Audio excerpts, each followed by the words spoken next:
Cells are the building blocks of an Excel spreadsheet, the little rectangles where different columns and rows intersect. You will need to know how to work with these cells in order to organize, calculate, and analyze the contents of your spreadsheet. To select a cell, just click. You can even use the arrow keys on your keyboard to navigate to different cells instead of clicking with your mouse. To select more than one cell at a time, click and drag, and the entire range will be highlighted. You can enter lots of things into a cell. For example, all of mine contain text. But cells can contain advanced properties too, like formatting, comments, formulas, and functions. We'll take a look at those in another series of lessons. Right now, I'd like to show you the basics while we work on filling out this list for an office Christmas party. Let's start with inserting content into a cell. One of my coworkers has just confirmed that she's attending, so I'm going to select the cell next to her name, then type an X. It appears in the cell and in the formula bar, where you can also enter or edit the contents of your cell. I'm going to go ahead and change this to a capital X so it's consistent with the rest of the list. Now for the next person. Whoops, looks like I made a mistake. This person is on the list twice, here and here. I'm just going to delete the contents of the extra row by finding the clear command on the ribbon, the one with the little eraser, then choosing Clear Contents. You can also use the backspace or delete keys on your keyboard. So let's take a look at what that did. It cleared the contents, but the row is still there. That's okay. If you want to delete the cells altogether, all you have to do is click the Delete command instead. That actually removes the cells from the spreadsheet, causing the cells underneath to shift up and fill in the gap.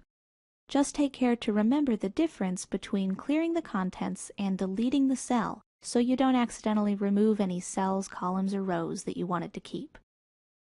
Now I'd like to show you how to save some time by copying and pasting content. I need to mark the rest of the people who are bringing a guest, so I'm going to select any one of these cells that contains an X.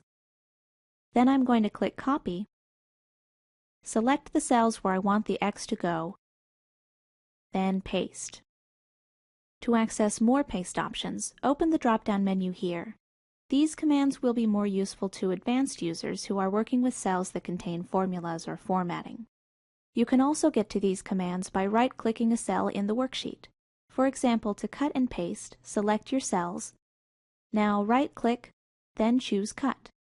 The original content will disappear as soon as you paste it in the new location. There's also the drag and drop technique for moving cells from one place to another. To drag and drop, first select your cells, for example, this column that's too far off to the right. Then place your cursor on an outside edge where it will change to a pointer. Now click, hold, and drag the cells where you want them to go. There, that's much better.